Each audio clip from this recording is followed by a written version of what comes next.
Okay, and a good morning to everyone. And we were listening to Neil Diamond, and that was the song that came to my head yesterday, which somebody remembered, September Morn. And we've had a few problems here, everything from connectivity with Palomar to the computer delay in trying to get it up. So it's like a Monday morning on a Wednesday. I ask folks in here to take out their lab manuals and take out their calculators. I would like to look at the formula we used yesterday briefly for standard deviation. Now you may remember that we had two different formulas. I'm going to refer to those formulas as the conceptual formula and the computational formula. Now the idea of a standard deviation or variance, and I will again remind you that S is the sample standard deviation, S squared the population standard deviation. I should say population variance. I'm sorry, it would be sigma. I'm not saying that well at all. I will write and talk both. That'll help. This is the sample standard deviation. I'll get that straight here. So this is standard deviation, and this is for the sample. Remember, S squared is the sample variance. Say that properly. And we have values for the population. This is the population standard deviation in Greek. And what I was trying to reference just a moment ago was the population variance. So sigma squared is going to be the population variance. And I will abbreviate population to just POP. And a comment here that a great concern we're going to have when we compare two samples, for example. Now we've so far only looked at a single sample.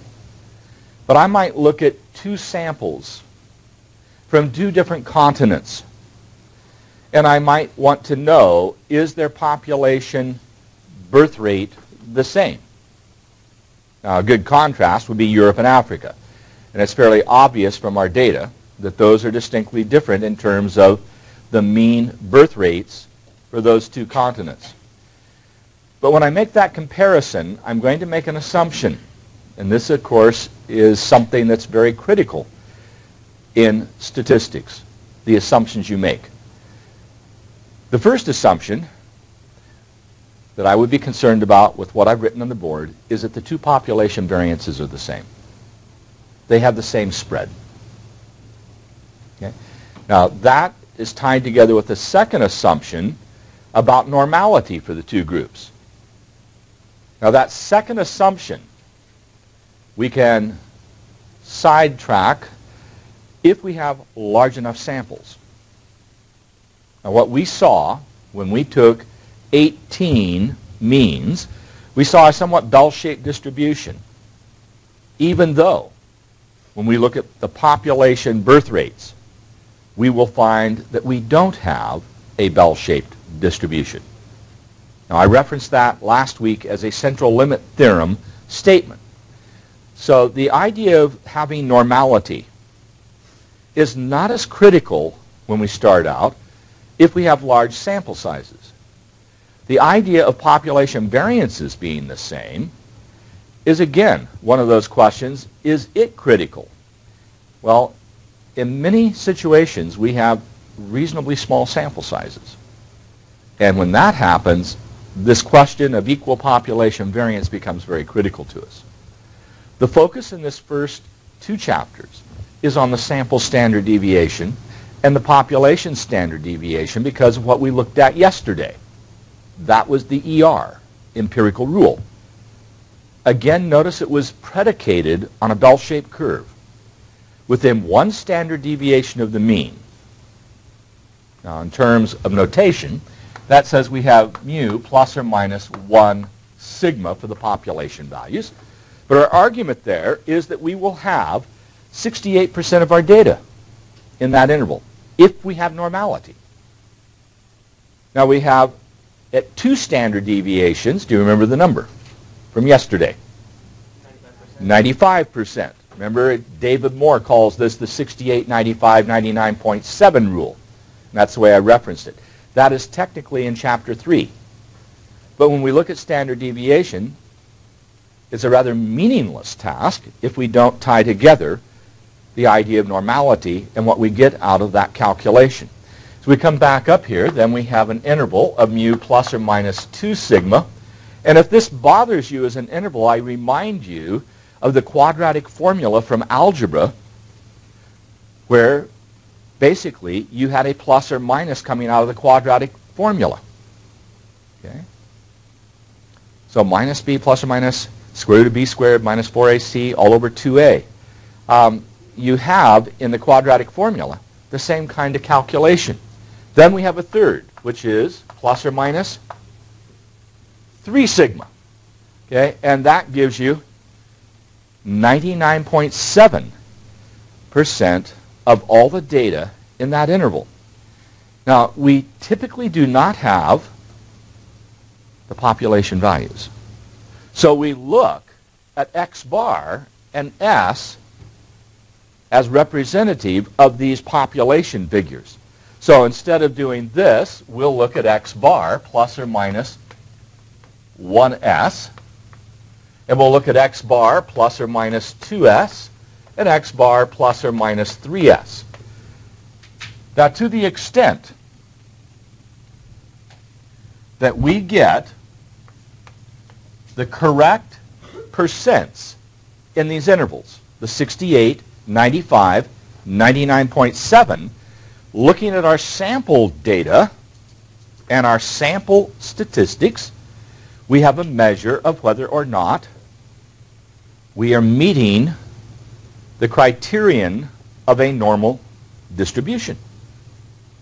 So if you only have 40% of your data in that interval from your sample, that does not bode well for what we should have with a normal curve or a normal distribution. So this becomes a way of checking for normality. What were the other two ways we have for checking normality? You had a good answer yesterday. Let's see if you can replicate it today. Two checks we have in normality. What do we do from chapters 1 and 2? We draw something. A histogram and stem plot. Your stem plot, remember we rotated the stem plot 90 degrees and we expected to see something that looked bell-shaped. We had a histogram. Bar charts and pie charts do not give us any information about numerical quantities. They are for categorical information, as we saw yesterday, looking at the number of countries in each continent. Okay? So bar charts and pie charts will not aid us in determining whether we have the bell-shaped distribution. Pie charts, categorical. Histograms, numerical or quantitative data. That's the contrast that you need to be aware of. So this is another way of looking at that. Now, I shared with you yesterday 60-some questions. I think there were 67 questions that come from part 1 of the test. And you may have seen in passing, and I don't know if you picked up on this, but you saw this name. It was on the screen, Chebychev. Now, Chebychev is a statement, we call it Chebychev's inequality or theorem, but it states that you will have a percent of your data. Remember we said 68, 95, 99.7. This percent is going to be at least, meaning greater than or equal. So you have a percent that is greater than or equal to, and then we're going to take 1 minus 1 over k squared. Now the value of k is referring to the number of standard deviations in your interval. So in this case, I'm talking about the interval x bar plus or minus ks with k greater than 1. Now to translate that into arithmetic, if you had 2 standard deviations like here, all that Chebychev guarantees is it's going to be greater than or equal to 1 minus 1/4. K is 2, so 1 over k squared is 1/4. 1 minus 1/4 is 3/4. 3/4 is 75%. So you're guaranteed at least 75%. And this is for any shaped distribution. This is irrespective of whether you have a bell or not. Any shaped distribution. Now, with that in mind, we need to calculate S. And so I gave you two formulas. And again, one was conceptual. That's the one you'll be expected to use in some of your homework problems, in which you're asked to carry out this summation. I'm going to put the radical sign. And then you have the summation of x minus x bar. And we talked about how to do that yesterday. You subtract the mean, the sample mean, from each value in your database, or your sample. You square that difference, and then you add all those up, and you divide by n minus 1. And what was my justification for dividing by n minus 1 from yesterday? What was my argument? Why do I calculate a sample statistics? What's one of the arguments I make for doing this? I want to estimate something. What am I trying to estimate? Okay, that was a key point from yesterday. A sample statistic is an estimate of a population parameter. I don't usually know the population values. I take a sample to represent it. I calculate x bar and s to estimate mu and sigma. I would like that estimate to be a good estimate. Now, to translate that as a good estimate, I'd like on the average to get what I should get. So, for example, we come back to that first couple days where we took 18 means. And we said those 18 means looked bell-shaped when we did the stem plot. And we argued that the center of that distribution of means was going to be centered at mu. Put it another way, the average of all the x bars is the very thing you're trying to estimate. Now, that's the most critical statement in the course, and it relates to what we call the central limit theorem. In the same way, I'd like S on the average to be sigma. Now, technically speaking, it's S squared that is the, on the average, sigma squared. So if I look at all my S squareds I can get from all these possible samples, I'll find that distribution centered at sigma squared. It only happens if n minus 1 is used. Okay? Now again, we have the same dilemma. What about having samples from a non-bell-shaped distribution? Well, you're going to have a large enough sample to invoke the central limit theorem. So this is the conceptual formula. Now, it works great from the standpoint of giving you an insight as to what this means. But it's not the best formula we can use when it comes to calculation. And so we had this one as an alternative, and this is the computational form, which is n, the summation of x, squared. So you square all the x's and add them up. All the data values get squared, add them up, and then multiply by how many you have. Then subtract off the sum of the x's, add everything up, and then square it. So you have a contrast. Square and then add up and then square. We're going to look at this in terms of the student study guide shortly. I want to point out where some of these things can be found to get help. And then this is divided not by n minus 1, but by what? N times n minus 1. And the comment I made to you yesterday is that algebraically you can demonstrate these two are equal. You can transform one into the other. Okay? Now, on your calculator, you could enter your data, and you can find the key for the summation of x, and you can find the key for the summation of x squared, and have all of the documentation you need. And for a problem, what do I expect to see? Formula. Okay, so this is the first part, and you would write that down. Then the substitution as an intermediate step. And then what? the answer. So if I've entered data, all you'd have to do is write down this formula, show one more step where you plug in values, and then you just get the answer from your calculator. I don't expect you to, in essence, grind out the computations on your calculator. So again, on the calculator, to get to one variable analysis, hit mode 10, correct? And then you entered your data with the M+ key.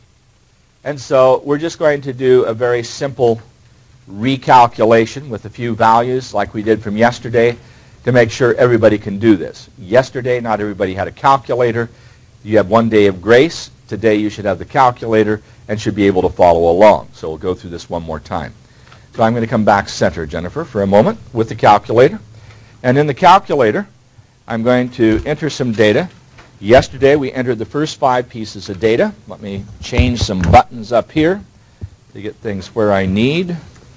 Need a background for the calculator. And with all that done, this camera needs to come up a little bit. Let me go ahead and focus. Okay, let's cut to the camera. And we have a natural zoom that was not intended. But there's the mode key in very great detail. Not quite the focus I'd like. We'll get out of there in a moment. But that is the key that you hit for getting the correct mode. So we went to 10 on that key. If you want to clear out data, what do you have to do if you have data in there? You want this CA up here, right? Abbreviation, an old abbreviation for California. I guess we're still using that. There was another one called CF that we used for a long time on boats. But we hit this orange key first, then the CA, that clears everything out. What do these keys do here? Scrolls down. If you go up and down, you go through your database that you've entered. So we're going to try that again, and just a reminder, here is your M+ key. It has data written below it. But M+ is what you're going to do to enter data. The other key that was important to us was recall, because it does what?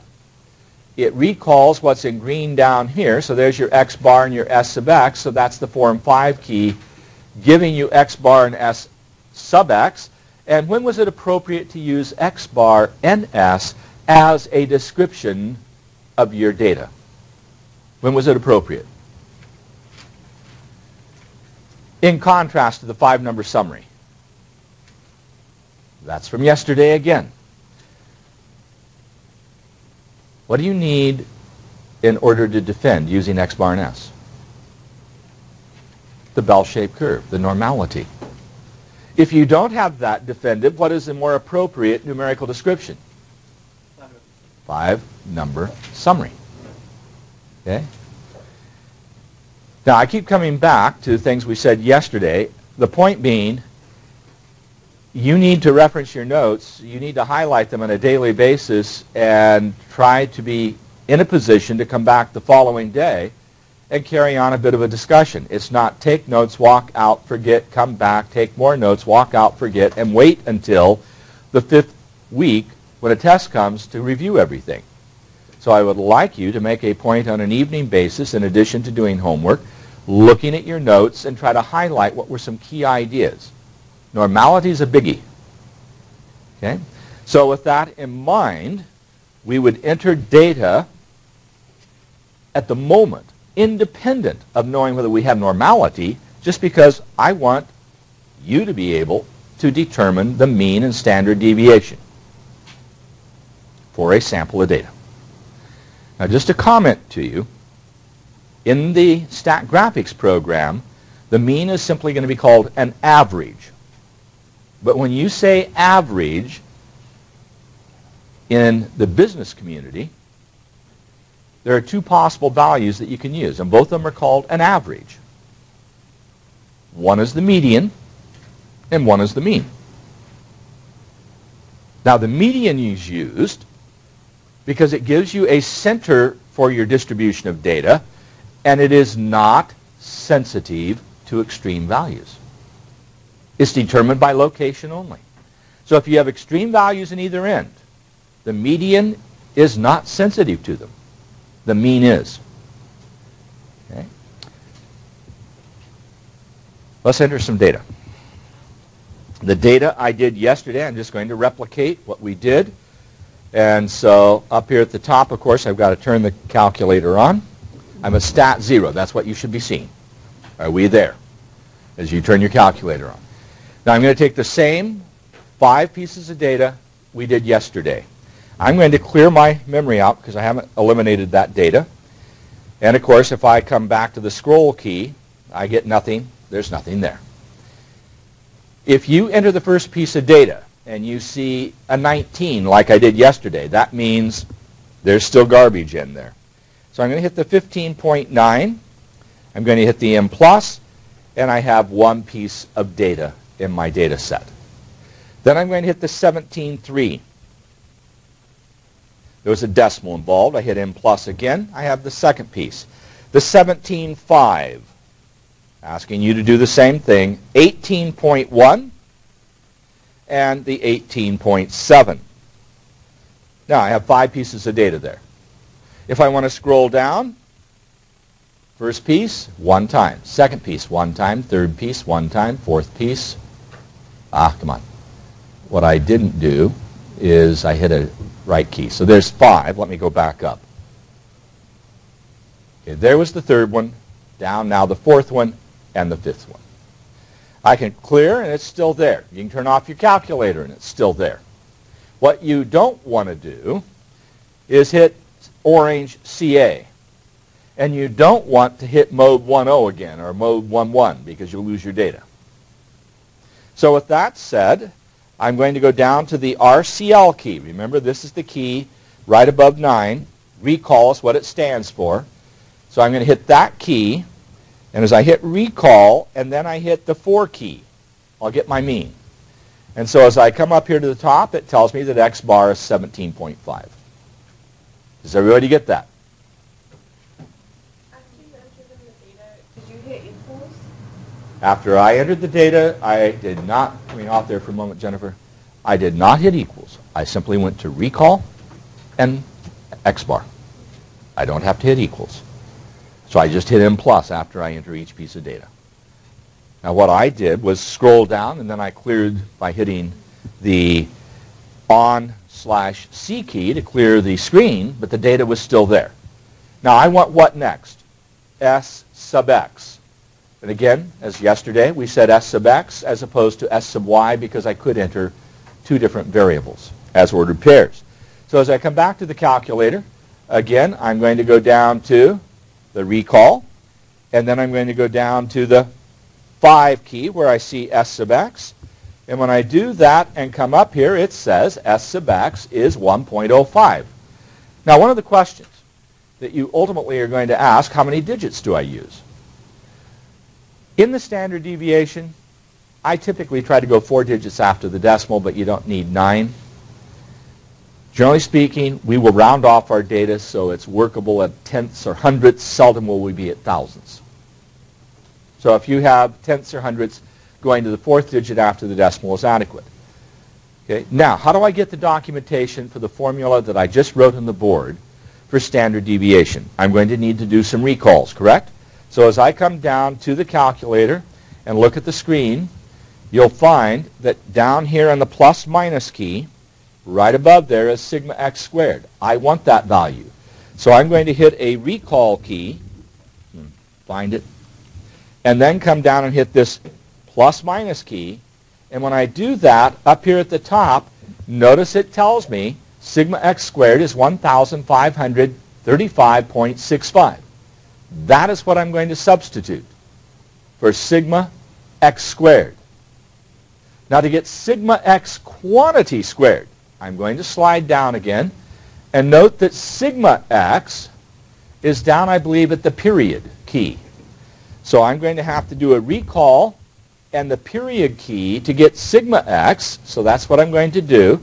I'm going to hit the recall and then I'm going to hit the period key. And when I do that, you're going to find that I get sigma x. But what do I want to do with that value? Squared.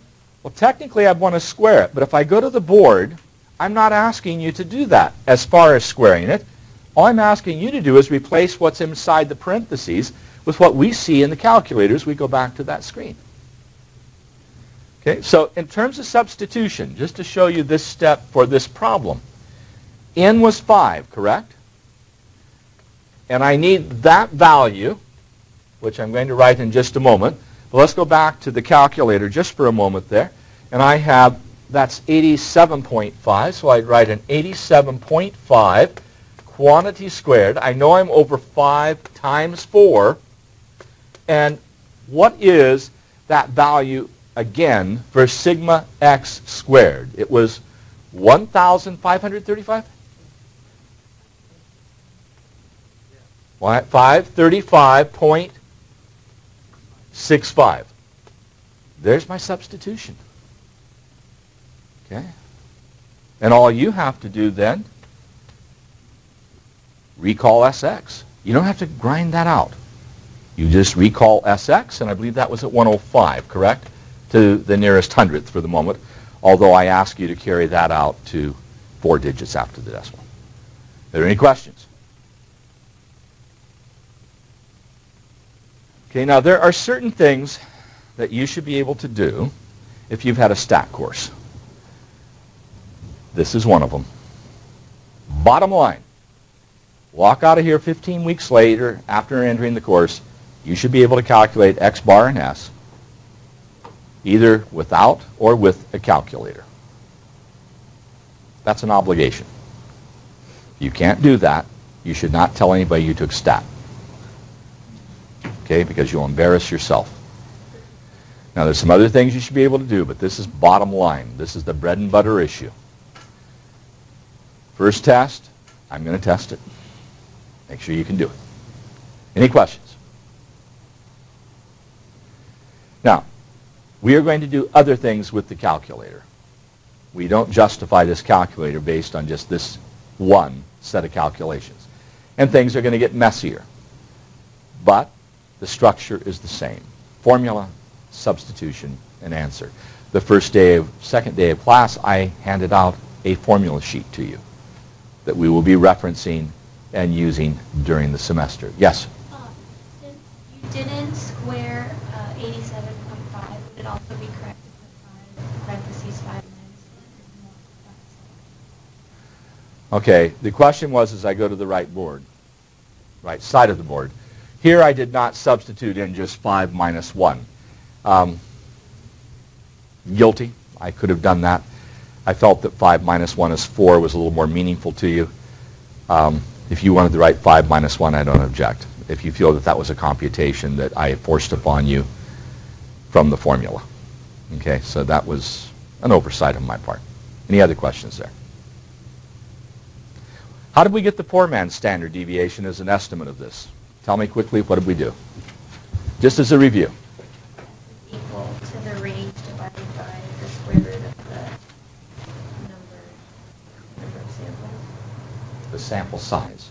You only had one sample. There were 5 pieces of data in it. So you don't think of that as number of samples. You had a sample with 5 pieces of data. So we took the range and divided by the square root of n. Now that is approximately equal to the standard deviation. And so it's only to see if you're in the ballpark. Standard deviation is a hard thing to estimate. Now you have a very fascinating problem in your homework where you have some data values, I think from 0 to 10, and you're supposed to find 4 selections that would maximize the measure of spread and 4 choices that would minimize that value. That's a good problem. And you could, if you wish, calculate the standard deviation each time for your choice of 4. Okay, you have quite a few choices you could make, or you can think your way through that problem. And I don't want to answer that at the moment, but that's a very important problem in homework for you to conceptualize what standard deviation means. It is a measure of spread. Okay? We would like that spread to be as small as possible. We would like our data to be really close to the center. Reality is, we don't typically see it. What's another measure of spread besides the standard deviation, going back to yesterday? The range that was just given for the poor man's standard deviation. That's a measure of spread. Visually, a measure of spread. Okay, the stem plot, you can see it in some way, but a better measure of spread than a stem plot particularly. You have a problem in homework. You have back-to-back stem plots, correct? So you can sort of look at the spread by how wide that looks as a stem plot. But if we exclude the stem plot, visual measure of spread, the width of the box in the box plot, the IQR. Remember, because you have 50% of your data there. So if 50% is in a very narrow box and the other box is very wide, the wide box is more variable data. Okay? Still trying to highlight yesterday, trying to make sure that some of those things are sticking with you. Now, I mentioned to you that in the study guide, there are a number of references. These are things that I think have typically caused problems for students, and I'd like to go back and look at that for a moment. This is the study guide that I've asked you to do, the introductory statistics. It's the study guide that it's available in the bookstore, and it basically references my lecture notes for the course. And what I'm going to do is the beginning of the second chapter, and let's look at some of the things that are there. If I can get books and such on this physical desktop, not crowded, let's go to it. These are hot spots, and again, we're getting a lot of automatic zoom. But number of intervals in a group frequency distribution table. Now that's from the histogram. Okay, I'm on page 2-3, chapter 2, page 3. Now, in particular, there's some things here in terms of histograms that we're going to come back to, but the key one at the moment is finding the class width.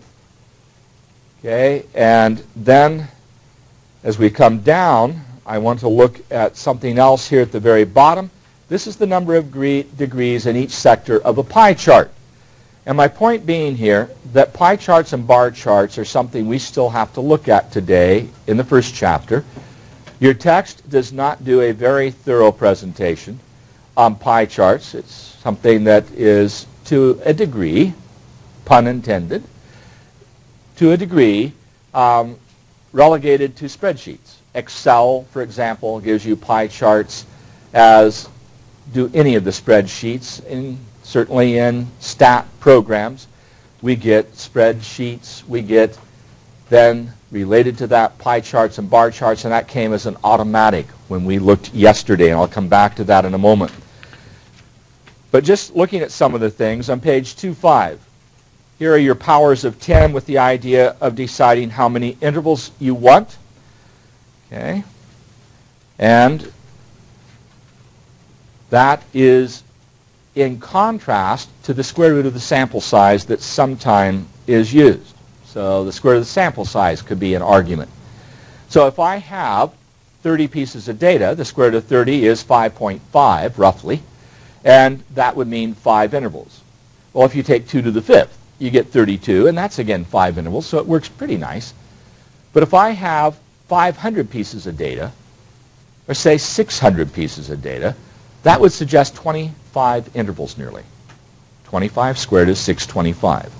So if you had 600 plus pieces of data, taking the square root, that would leave you with 25 intervals. Seldom do we want to go much beyond 10 intervals.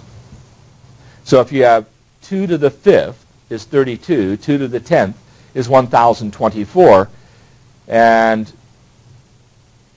that covers just about every data set you're going to see. Most of our data sets are much smaller than 1,000 pieces of data. Relative to the idea of doing histograms, we have on page 210 and 211 looking at some data that was used in terms of highway speeds. But notice we talk about intervals as classes. You need to be aware that class boundaries and classes are used for intervals sometimes, but this is a presentation on 10 and 12, 210 through 211, I guess, on doing the boundaries for a histogram. And then, of course, one of the things, as we come off there for a moment, a distinction that you have to make between a pie chart and a bar chart is covered at the bottom of 211, where we have relative frequency. Relative frequency is a frequency divided by the sample size. And that's what you see in a pie chart as opposed to a bar chart. That's in 211. Continuing through there, coming up to class marks, and just want you to be aware of that in terms of something we will talk about a little bit later.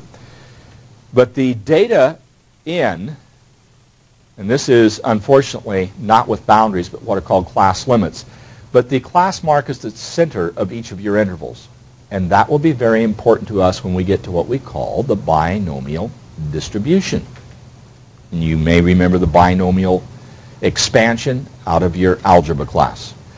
So that's covered on 217.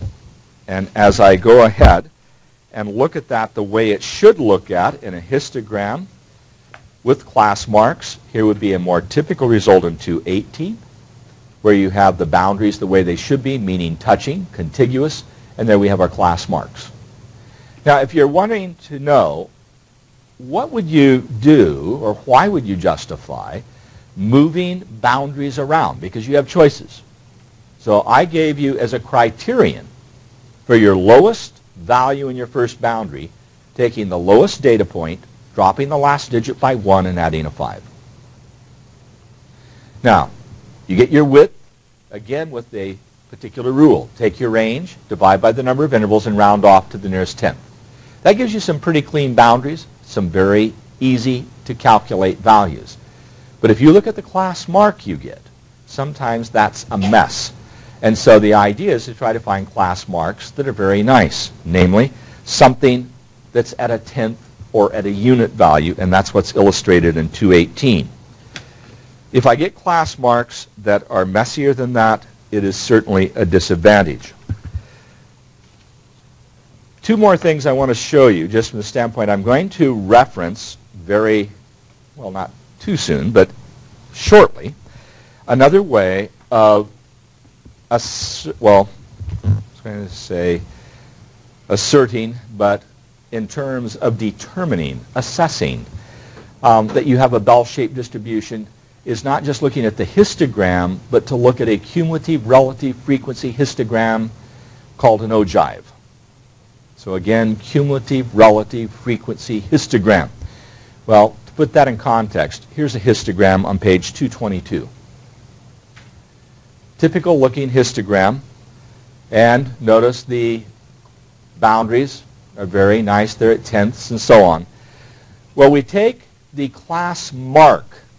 Now, you know what that is. We just talked about it, the middle of the interval. And I'm going to come off there for just a moment, Jennifer. And I'm going to slide over and play dot to dot with the class marks at the top of each of the bars. And we get what's called a frequency polygon. Now, at the moment, it's still just a frequency polygon. That's on 223. I'm going to come off there.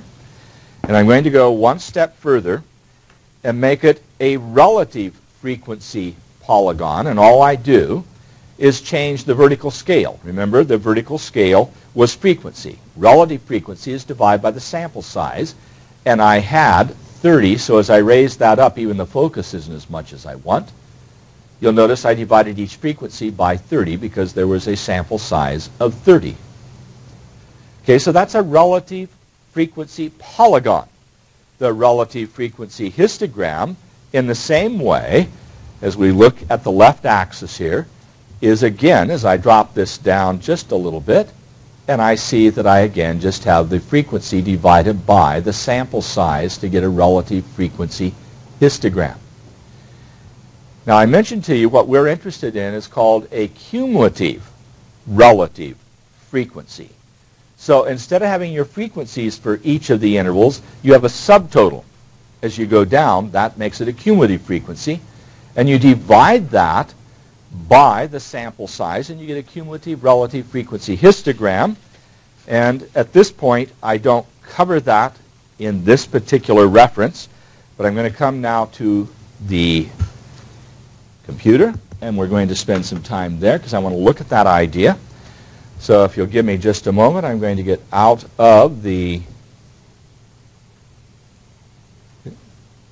web browser I was in. Okay, we're at Stat Graphics, and let me bring that up with the zoom. And I'm going to increase the size here. Now, let's go to the computer. Okay, remember we open our data file, coming over here. And when I do that, I'm going to get a pop-up that I'm just going to reference, World Factbook 2008. I do that, come back to the corner, and we come to describe. Now, yesterday I worked with categorical data, and that's how we got our bar chart and our pie chart. Today I'm going to work with numerical data for a brief period of time. One variable analysis. So I click there, and the pop-up I get involves birth at the very top. That's the one I want because I have it alphabetized. So I double-click on that and just do an OK. When I do that, notice as I look at this, I don't get the same output we had before. Okay, and to that extent, I'm going to double-click down here. I talked about EDA with the stem plot. This is a box plot. And that's the box, the width of the box we were talking about. I'm going to come off there for a moment, and I'm going to come up here again to the upper left corner. And notice I have graphical options in the third icon again. So I'm going to click on graphical options, and I get a pop-up in which I'm going to take a frequency histogram. Now that's what we drew. I want you to be aware of something called a normal probability plot. That is another way of assessing normality, and I'll come back to that. That's related to this cumulative relative frequency histogram. But I'm going to do an OK, and here is the histogram I'm seeing, and I'm not real keen about that color choice, so I'm going to left click on that, and this is something I wanted to show you for a bar chart, but I can do it here. All I've done is click on one of the bars, and you'll notice it highlights it with a red. I right click, and I'm going to go up to what we call graphics options. Okay, so I need to go a little bit further. There are graphics options, and what I want to do is change the color. When I do that, I get this as a pop-up.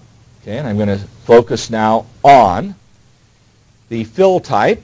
I want to fill in, so I'm going to go second choice there. And then as I scroll down, I see colors. So I click on there, and when I do, I get a palette.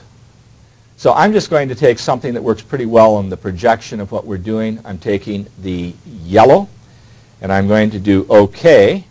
And then down here at the bottom, I need to apply that. You notice the pink in the background still. So I'm going to come down here and apply it. Notice it went to yellow. I go OK, and now I have what I am more pleased with as my histogram.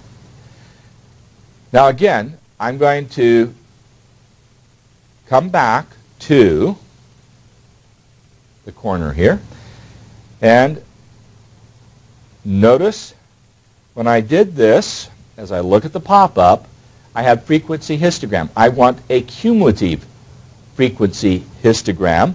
So I'm not going to get it from the choices I had. And I cancel that. That's going back to this corner. What I'm going to do is come back and right-click on the histogram.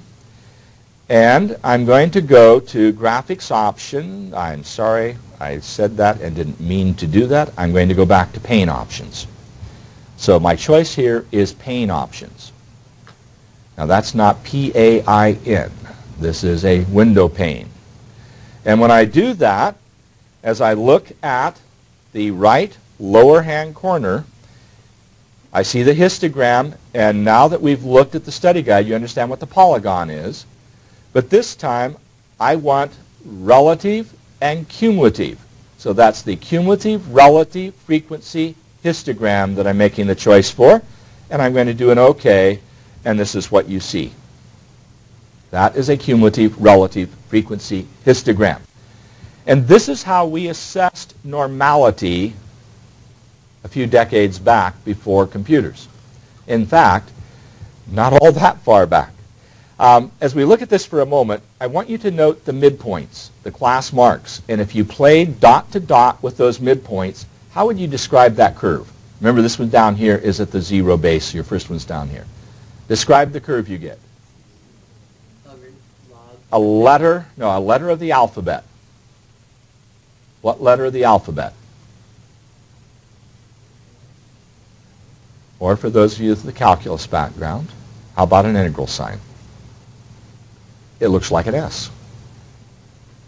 Okay? Now, if we have a bell-shaped curve, we get a very pronounced S shape. And that's what we plot on probability graph paper, which used to be something you buy in a bookstore. And when you got done, you got a straight line, if you had a bell-shaped curve. If you didn't have a straight line, you didn't have a normal distribution. So that's where the cumulative relative frequency histogram becomes an important issue to us. We'll come back to that in a few weeks from now. Okay, I'm going to go back up to the top of the page on the computer.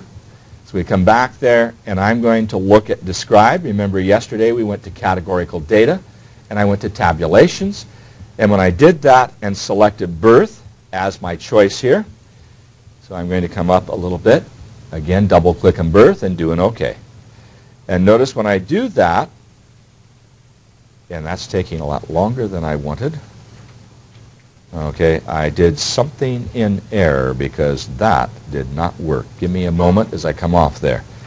And I must not have been looking carefully enough. I wanted to describe categorical data. I did tabulation, and I should have had, okay, the classic error.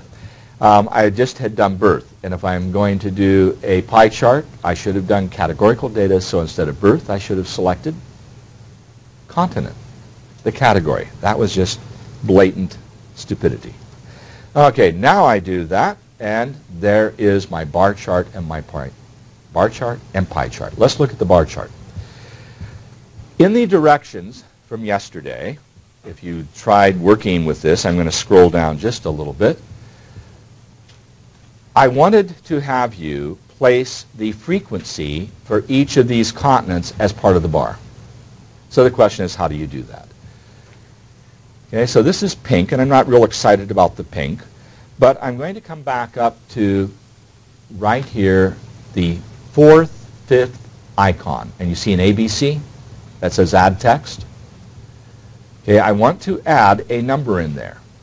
Now, at the moment, I don't know what number I'm going to get from the frequency table that comes as part of this analysis, but let's say that it is 56, for example. I just simply type in 56 right here. I do an OK.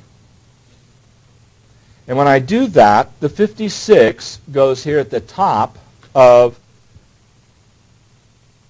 the bar chart. I click on that, puts a box around it, and drag it over here at the end and place it, and I read the frequency for that bar. Now you're going to be careful here in the colors you choose, so we come off there. If you choose a dark color and you try to put the 56 there, you may not see it very well on your output. Now one way of getting around that is to locate the 56 where? Outside, and this gets around the problem as we come back to the computer. I just simply drag it wherever I want, from here to here. But if you do impose it on the bar, which is very typical, then you may want to change the bar. Now, I need to title. This is bar chart for continent. So when I click on that, and you don't see very well these little yellow squares that highlight that, but after I've clicked on bar chart for continent and go to graphic options, then I can change the title. Now, in this case, it's a bar chart by continent, but from where, as we come off there? From the World Factbook 2008. So we're looking at the number of countries by continent from World Factbook 2008, and I want you to take credit for creating this, so you're going to put by and your name. So I would say, coming back to this title, bar chart for continent from World Factbook 2008, and then I can put by, and in this case I'm just going to use my initials, and I do an OK, and now I have that all on the title line. Now note, you may have a name long enough that it's not going to fit all in that title line. So how do you get a second line from there? You do the same thing we did by going back up to here and using that ABC icon to create your name and then drag and drop. Coming back to the top part of that bar graph, I'll come down here a little bit. If this is more crowded than you like, I can simply click on it and move it up. But what do you have to be careful about when you do things like this? Does it look the way you think it should when you print? So rather than printing with color ink and wasting the ink, and that becomes a concern for us, I'm going to come up here again to the upper corner. I could go up to File, and I can just come down to Print Preview. Okay, so that's where I am right there with Print Preview. A faster way of doing that is to come back here, right-click, and look at my options, and as I right-click, down here, there is a Print Preview I can do. So when I do that, I see this as my output. And what's the first observation you might make on this relative to what you're showing? Is it lend itself to a portrait?